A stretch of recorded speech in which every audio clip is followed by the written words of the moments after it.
नमस्कार दोस्तों, back to our channel friends. मैं सबका अपने चैनल स्टॉक्स फॉर लाइफ पे बहुत स्वागत करता हूँ। TfL family TfL members, Bharat की सबसे बड़े बिगेस्ट वेल्थ क्रिएटर ग्रुप की बात की जाए ना, उसमें आपको कई नाम मिलेंगे। टाटा ग्रुप मिलेगा, अंबानी की बात की जाए रिलायंस ग्रुप देखने को मिलेगा, बट इसी बीच में बजाज ग्रुप की दोस्तों एक अलग ही लिगेसी हमें देखने को मिलती है। बजाज ग्रुप में बहुत सारे नाम हैं, जैसे बजाज फिनेंस है, बजाज ऑटो है, बजाज फिनसर्व है, और जल्दी ही दोस्तों हमें बजाज हाउसिंग फिनेंस का आईपीओ भी देखने को मिलेगा। तो जी हाँ दोस्तों, बजाज फिनेंस और फिनसर्व की बात की जाए तो ऐसी कंपनी जिसने बहुत सारे निवेशक को माला माल किया, लेकिन लास्ट 2 और 3 सालों में इन सब में कोई बड़ी पैसे बनते हुए देखने को नहीं मिले। रीज़न साफ था, रेट हाइक। अगर आप मुझसे पूछें कि रेट कट से सबसे बड़ा बेनिफिशियरी कौन सा इंडस्ट्री होगा, मैं दोस्तों रियल एस्टेट की बात कहूँगा, और साथ ही साथ एनबीएफसी की बात कहूँगा। और यस, टाइम साइकिल दोस्तों लगभग बहुत सारी एनबीएफसी में होता हुआ देखने को मिल रहा है, और मेरा ऐसा स्ट्रॉन्ग मानना है आने वाले साल भर 2 साल 2.5 सालों में इन सब इंडस्ट्री में बहुत अच्छे पैसे बनने की उम्मीद है। उसके पीछे का लॉजिक मैं ज़रूर वीडियो में बताऊंगा। कोई बाई और सेल रिकमेंडेशन मत समझिएगा। एजुकेशनल पर्पस में चाहें तो आप रीड ज़रूर कर सकते हैं। चैनल फर्स्ट टाइम होंगे सब्सक्राइब कर सकते हैं इस तरह की क्वालिटी कंटेंट को सबसे पहले एक्सेस करने के लिए। Now without delaying any for time, let's begin.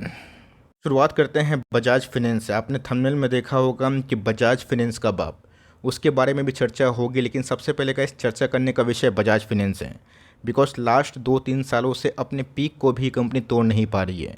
Reason भी मैं ज़रूर बताऊंगा, लेकिन यस, अभी के टाइम की बात की जाए तो कंपनी हमें 7420 मतलब 7420 के आसपास जाता हुआ देखने को मिल रहा है। और यस, एक बार कैसे अगर रेट कट की पहल शुरू होती है तो आपको समझ में आएगा कैसे एवरेज मीन पी से आप बहुत कुछ सीख सकते हैं। रही बात गैस बजाज फाइनेंस पिछले कुछ समय से कॉन्स्टिट्यूशन फेज में तो है, बट लॉन्ग टर्म के चार्ट की बात की जाए वो काफ़ी यूनिक है।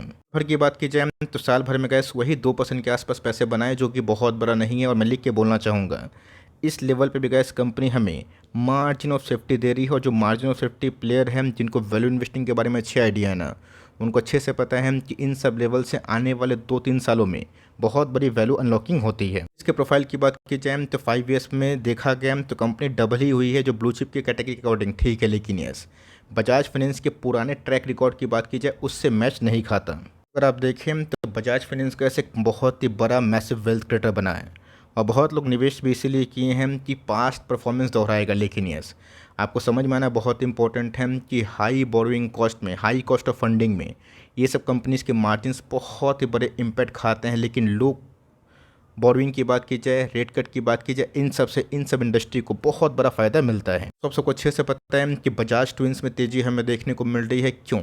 एक तो गाइस फेड ने ऐलान कर दिया जैक्सन होल से नोफसियम में कि अब भाई टाइम आ गया कि मैं रेट कट करूँगा।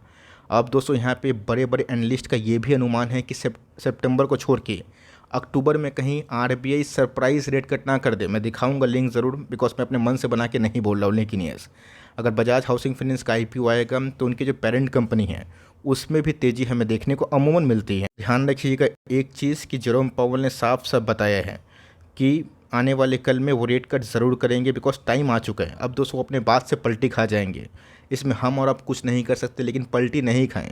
और रेट कट वैसे ही हुआ जैसे कि वो बोल रहे हैं, बिकॉज शुरुआत से ही हमें जनवरी का महीना से एक ही बात बताया गया है कि 3 रेट कट होगा, लेकिन इन्फ्लेशन काबू नहीं आ रहा था। अब इन्फ्लेशन में थोड़ी बहुत काबू और ऑफकोर्स जो नरमी है वो मैं देखने को मिल रही है, तो रेट कट का समय आ चुका है। और रेट कट से कैसे मैं लिख के बोलना चाहूँगा कि एनबीएफसी और रियल इस्टेट और कंजम्पशन, इन सब को ज़रूर फोकस करें। बिकॉज बाज़ार में अगर सस्ते ब्याज दर पे लोन उपलब्ध होते हैं तो कंजम्पशन भी उसमें बहुत ही इंपॉर्टेंट रोल प्ले करती है। दोस्तों नमूरा की आज ही एक बड़ी अपडेट हमें देखने को मिल रही है। सोर्स की बात की जाए, आप देख सकते हैं कि नमूरा के इकोनॉमिस्ट को लगता है कि कहीं surprise repo rate cut RBI October में ना कर दे। अगर ऐसा होता है तो बहुत बड़ी बात होगी, और ऑफकोर्स ये दोस्तों सबसे बड़ी अचीवमेंट होगी, बिकॉज आरबीआई ने जिस हिसाब से इन्फ्लेशन को काबू किया है ना, वो बहुत ही यूनिक वे से है। और इसलिए gas governor of the year RBI के गवर्नर को 2 बार मिला, क्योंकि उन्होंने सही में इकोनॉमिक को कंडीशन को पटरी पे भी लाएं। और ऑफकोर्स उनका तो एक बहुत बड़ा योगदान है, बिकॉज इन्फ्लेशन को काबू करके ग्रोथ को 7% के ऊपर सस्टेन करना ना, वर्ल्ड इकोनॉमी देखते ही रह गई। और भारत ने कैसा झंडा गाड़ा, 25,000 निफ्टी यही बतलाता है। मुद्दा के लिए गैस मैं वीडियो बना रहा हूँ, वो मुद्दा ये है कि बजाज फाइनेंस की भी बड़ी पेरेंट कंपनी है, जिसमें अभी के टाइम एक साल हाई इमर्ज हो चुका है और उसको मैं ज़रूर बताऊंगा। बट उससे पहले बजाज फाइनेंस को इसलिए बता रहा हूँ बिकॉज बजाज फाइनेंस और उसकी पेरेंट कंपनी बजाज फिनसर्व देखा गया तो दोनों साथ में ही चलती है अमूमन। तो 4.5 लाख करोड़ के आसपास की मार्केट कैप बजाज फाइनेंस की और 30 का पी जो हिस्टोरिकल मीडियन पी से गैस काफ़ी कम है। क्यों बोल रहा हूँ, तो इतिहास को देखते हुए हमें समझ में आना चाहिए कि 10 साल में ये एवरेज 45 के पी से हमें महंगा मिला है। अभी के टाइम गैस ये भाव ना 30 के आसपास है, बीच में गैस ये भाव 28 के आसपास था और कंपनी का शेयर प्राइस 6,500 के आसपास था। तो जैसा गैस प्राइस बढ़ेगा पी भी एडजस्ट होगा, मल्टीपल चेंजेस होते हैं, नंबर्स चेंजेस होते हैं। बट आने वाले कल में गैस अगर आप मुझसे पूछें तो 1-2 साल टाइम करेक्शन के बाद ये सब इंडस्ट्री बहुत ही अच्छा रोल प्ले कर सकती है। दोस्तों हमने बजाज फाइनेंस के बारे में डिस्कस किया, उसकी पेरेंट कंपनी बजाज फिनसर्व, इसको कैसे इग्नोर कर सकते हैं। आज बजाज फिनसर्व में तकरीबन 3.5% के आसपास तेजी विटनेस होते हुए देखने को मिली और ये तो जी गैस कंपनी को 1 साल हाई पे ले जा रही है। अगर 1 साल हाई पे कंपनी पहुंचती है तो मोमेंटम भी क्रिएट होता है, चाहे वो बजाज हाउसिंग फाइनेंस के आईपीओ से क्यों ना हो। लेकिन दोस्तों रेट कट भी बहुत समरूप आ गया है और यही रीज़न से बजाज हाउसिंग फाइनेंस का आईपीओ आया। ये गाइस आईपीओ 1 साल पहले से प्लान था, ये पहले भी आ सकता था बट बजाज फाइनेंस को ऐसा लगा कि अगर टेलविंड्स में मैं आईपीओ को लाऊंगा तो सब्सक्रिप्शन अच्छा मिलेगा।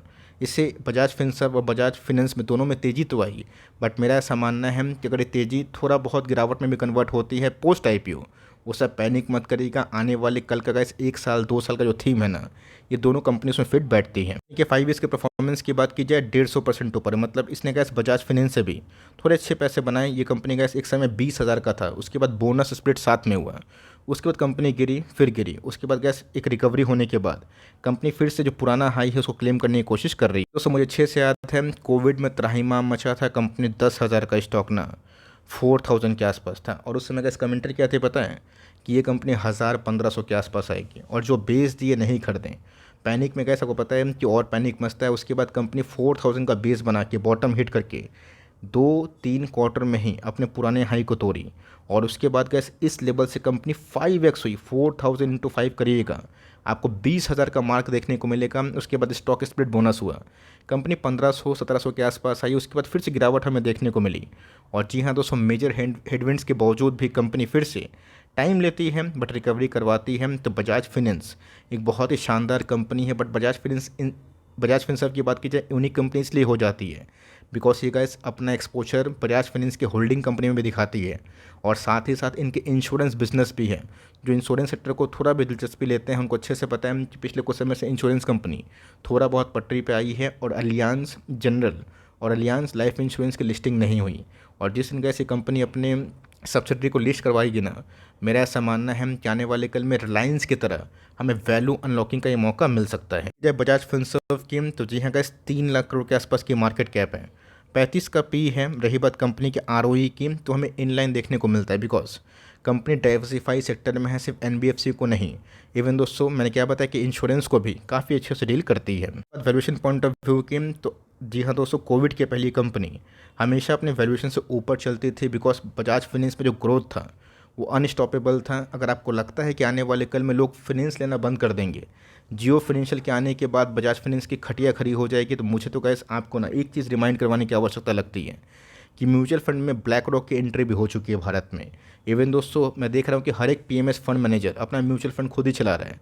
इवन दोस्तों कितने सारे फंड मैनेजर हो गए, बट उसके बावजूद भी अगर आप देखें ना, नंबर ऑफ डीमेट्स अकाउंट्स और ऑफकोर्स नंबर्स ऑफ जो डिपॉजिटरीज है उसमें हमें बढ़ोतरी देखने को मिल रही है और ऑफकोर्स एसआईपी के आंकड़े ही बढ़ रहे हैं। इसका मतलब ये है कि भले ही कंपटीशन उस सेक्टर में क्यों ना बहुत हो, लेकिन इंडस्ट्री का साइज़ ही बहुत बड़ा है। तो अगर आपको लगता है कि भारत अगर आने वाले कल में 20 सालों में 15 सालों में यूएस का मार्केट कैप अभी की भांति टच करने के लायक रखता है ना, उसके लिए गैस बैंक एनबीएफसी को चलना बहुत इंपॉर्टेंट। और बजाज फाइनेंस जैसी 100 कंपनी भारत में चाहिए तभी गैस सही प्रॉपरली आपको लोन मिलेगा, बिजनेस होगा। और यस, इसका गैस भारत में एक बहुत बड़ा भूमिका है। तो एक समय गैस कंपनी बहुत ही हाई पी मल्टीपल्स में ट्रेड करती थी, उसके बाद हमें अपने मीडियन पी के आसपास ही चलता हुआ दिखाई दे रहा है। दोस्तों अगर आप देखें तो लास्ट 2-2.5 सालों से कॉन्सोलिडेशन फेज के बावजूद भी कंपनी का 60,000 करोड़ का सेल्स हर साल बढ़ रहा है, 1,10,000। कंपनी की प्रॉफिटेबिलिटी की बात की जाए वो तो गैस डबल हो चुका है। तो सेम बजाज फाइनेंस में फिनसर्व में यही है।